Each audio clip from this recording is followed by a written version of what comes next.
नमस्कार मित्रों, जय माता दी। स्वागत है आप सभी का हमारे YouTube चैनल में। तो मीन राशि वालों, आने वाले अगले 5 दिन यानी कि 16 मई से 20 मई का समय आपको ज़िंदगी में क्या सिखाने वाला है। कुछ भी कर लो, लेकिन जंग तो होगी। उस जंग से कैसे बचना है, क्या कदम नहीं उठाने हैं और बातचीत के दौरान किन शब्दों का ध्यान रखना है, वो वीडियो में हम आपको विस्तार से बताएंगे। सावधानियां भी है और उपाय भी है। बस आपको थोड़ा समय देना है और वीडियो को अंत तक देखना है, क्योंकि जो भविष्यवाणी आज हम करेंगे वो 99% तक सत्य होने वाली है। लेकिन सबसे पहले माता रानी के सच्चे भक्त इस वीडियो को लाइक करें और कमेंट बॉक्स में जय माता दी सच्चे मन से लिखें।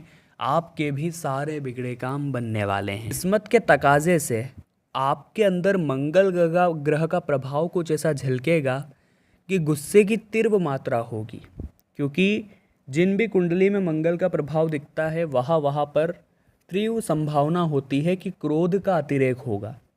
तो आपकी राशि के ऊपर भी क्रोध की संभावनाएं बन रही है, यानी कि मानसिक जो अव्यवस्था है, यानी चिड़चिड़ापन, किसी भी काम में मन नहीं लगना, किसी को भी कुछ भी अपशब्द कह देना, तो वहाँ पर आप कुछ भी कर लो लेकिन आपकी किसी के साथ लड़ाई होने की संभावनाएं बन रही है, क्योंकि छोटी छोटी बातें भी बहुत ज़्यादा चुभने वाली है। आप तुरंत मुंह पर किसी व्यक्ति को जवाब दे देंगे और उसके साथ आपका लड़ाई झगड़ा भी हो सकता है। तो यहाँ पर एक ही सलीका बनता है और वो है मौन व्रत धारण करना। इंसान को एक बात समझनी चाहिए कि क्रोध आता तो अकेला है, लेकिन ले जाता उसका सब कुछ है। जो इंसान ये नहीं समझता वो हमेशा पछताता रहता है। तो आपको इन 5 दिनों में अगर लगे कि मुझे क्रोध आ रहा है, मुझे किसी पर बहुत ज़्यादा गुस्सा आ रहा है और हो सकता है मैं इसको कुछ ना कुछ अपशब्द बोल दूँ और इसके साथ मेरे रिश्ते खराब हो जाए, तो उसी से पहले आपको मौन व्रत धारण कर लेना है ताकि आप कुछ ना बोल पाए। चूँकि हम पानी को कितना भी गर्म कर ले, तेज गर्म कर ले, लेकिन एक निश्चित समय के बाद वो पुनः शांत हो जाता है, अपने मूल स्वभाव में आ जाता है। वैसे इंसान का गुस्सा होता है, अभी आपको कितना भी तेज गुस्सा आ जाए, एक थोड़े समय के बाद आप पुनः शांत हो ही जाएंगे। तो उस अवस्था तक आपको मौन व्रत धारण कर लेना है। तो न तो जंग होगी, न विवाद होगा, न लड़ाई होगा, न झगड़ा होगा।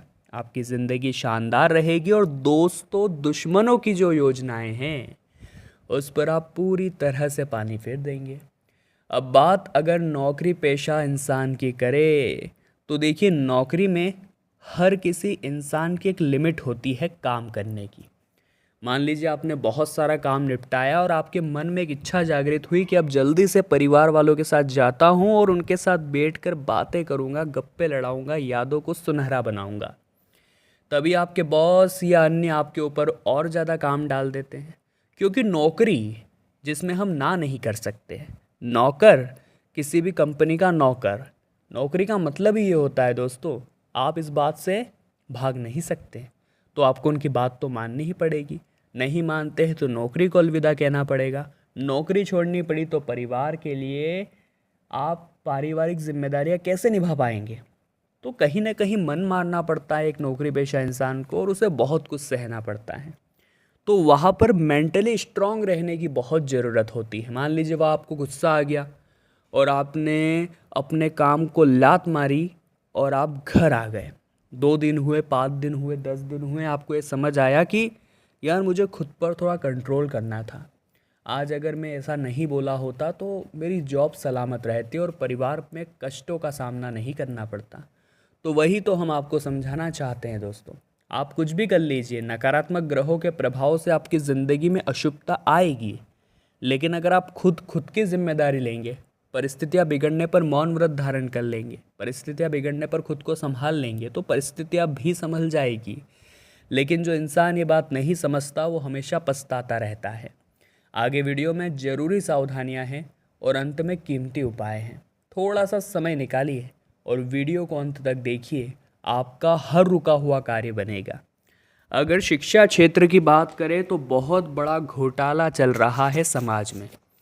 वहाँ पर उन बच्चों को प्राथमिकता दी जाती है जो बड़े घर के होते हैं, लेकिन जो गरीब घर के टैलेंटेड बच्चे होते हैं उनको कहीं ना कहीं पछाड़ दिया जाता है, और वैसा ही कुछ आपके साथ होने वाला है। तो भगवान के मंदिर जाइए, उनसे प्रार्थना लगाइए और कहिए कि भगवान, इस दुनिया में इतना असमानता आखिर क्यों है। कई बार दोस्तों हमें भी ये देखने को मिलता है कि शिक्षा क्षेत्र में काफ़ी भेदभाव किए जाते हैं। तो आपके साथ कुछ गलत ना हो, इसलिए भगवान को आपको साथ रखना है और प्रभु की भक्ति में लीन रहना है। शिक्षा क्षेत्र में बहुत अच्छी सफलता मिलेगी। मान लीजिए आपका कोई महत्वपूर्ण एग्ज़ाम है, इंटरव्यू है, कंपटीशन एग्ज़ाम है, तो करना आपको क्या है, एक बिलपत्र लेना है, बीच वाले पत्ते पर उसके शहद लगाना है और इंटरव्यू परीक्षा पर जाते जाते रास्ते में शिवलिंग पर चिपकाते हुए जाना है। बस इतना सा काम करना है, बाबा से प्रार्थना करनी है, अपनी तैयारी पूरी रखनी है, फिर चमत्कार बस आप अपनी आंखों से देखिए। ऐसा चमत्कार होगा, ऐसा चमत्कार होगा कि किस्मत भी बोलेगी कि वाह क्या नसीब पाया है। आने वाले अगले 5 दिनों में स्वास्थ्य उत्तम है, लेकिन कुछ लोगों के शब्द आपको चुभ सकते हैं, और ये वही लोग होंगे जो आपको मार्ग से भटकाना चाहते हैं और आप भी इनकी बातों में आ जाते हैं। ये कहाँ तक सही है दोस्तों? ज़िंदगी में कई ऐसे लोग आपको मिलेंगे जो आपको अपना बनने का दिखावा करके राहों से भटकाने की कोशिश करेंगे, क्योंकि ये लोग नहीं चाहते आपका काम बने, ये लोग नहीं चाहते आपका नाम बने, और आप भी इनकी बातों में आकर अपने लक्ष्यों को छोड़ देते हैं, मार्ग बदल लेते हैं। तो ये बहुत बड़ी मूर्खता है। वही करिए जो आप चाहते हैं, वो मत करिए लोग जो चाहते हैं, क्योंकि लोगों की पसंद को बदलते देर नहीं लगती। कल जो आप करेंगे उसमें भी लोग त्रुटियां निकाल देंगे। तो वो करिए जो आपका दिल चाहता है। 4 लोगों की बातों में आकर अपना फैसला बदलेंगे तो आपसे बड़ा मूर्ख कोई नहीं होगा। पारिवारिक जिम्मेदारियां थोड़ी सी बढ़ेगी और ऑफिस में भी जिम्मेदारियां थोड़ी सी बढ़ेगी। तो कैसे क्या दोनों को संभालना है अभी आपके हाथ में है, क्योंकि इतना आसान नहीं होने वाला है। मुश्किलें आएगी, परिस्थिति आएगी, लेकिन एक पारिवारिक जो आपके पास सपोर्ट है, आपके परिवार वाले काफ़ी सपोर्टिव है, उन्हें पता है कि आप काम में भी इतना व्यस्त रहते हैं, तो वो थोड़ा चीज़ों को हैंडल करने की, मैनेज करने की कोशिश करेंगे, लेकिन एक सीमा तक। उसके बाद आपको भी एजेंडा संभालना है और आपको भी पूरी कोशिश करनी है कि आप व्यावसायिक जीवन में, पारिवारिक जीवन में और ऑफिस क्षेत्र जो भी है, इनके बीच में एक संतुलन आप बना पाएँ। जो गृहिणियाँ हैं, जो औरतें हैं, उन्हें भी यहीं पर दिक्कत आने वाली है। उन्हें भी घर संभालने में और ऑफिस संभालने में थोड़ा सा असंतुलित भरा व्यवहार लगेगा। लेकिन कभी कभी ऐसा होता है जब अत्यधिक काम का लोड होता है, हर बार ऐसा तो नहीं होता। इसलिए समय के आने का इंतज़ार करिए, एक समय के बदलने का इंतज़ार करिए, क्योंकि ज़िंदगी में इंसान दुख के दिनों में दुखी रहता है, सुख के दिनों में सुखी रहता है। अगर वो ये बात समझ जाए कि सुख भी आना है, दुख भी आना है, तो समान व्यवहार हर परिस्थिति में करना सीख जाए। क्योंकि भगवान आपको जैसा रख रहे हैं उसमें रहना सीखो। भगवान जो आपको कष्ट दे रहे हैं उस कष्ट में भी मुस्कुराना सीखो, क्योंकि आपको अपने इष्ट पर भरोसा होना चाहिए कि अगर दुख भी दे रहे हैं तो कुछ कारण होगा, और अभी सुख जब आगे आएगा तो वो भी बहुत सारा आएगा।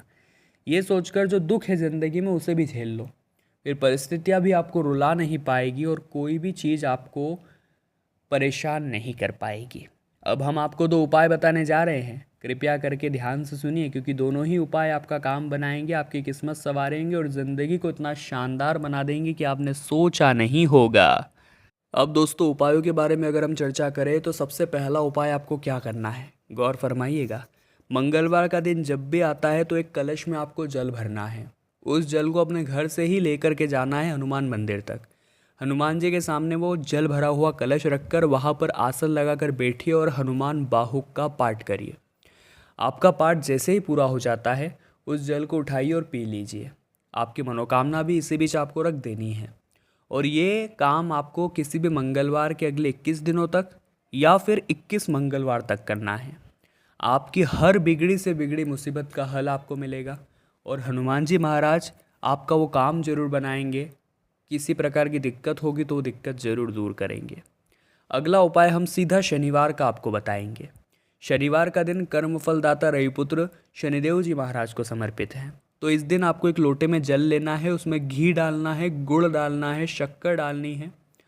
एक मिश्रण जो तैयार होगा उसे आपको पीपल के पेड़ की छाया में खड़े होकर पीपल के पेड़ की जड़ में डालना है, खास तौर पर शनिवार के दिन। मंत्र क्या बोलना है? ओम शः शनिश्चराय नमः, ओम शः शनिश्चराय नमः। तो मीन राशि वालों, आज की वीडियो में हमने बात करी 16 मई से लेकर 20 मई के बारे में। वीडियो पसंद आई हो तो लाइक करें, कमेंट बॉक्स में जय माता दी लिखने में कंजूसी ना करें, चैनल को सब्सक्राइब करें लाल बटन दबाकर। बहुत बहुत धन्यवाद।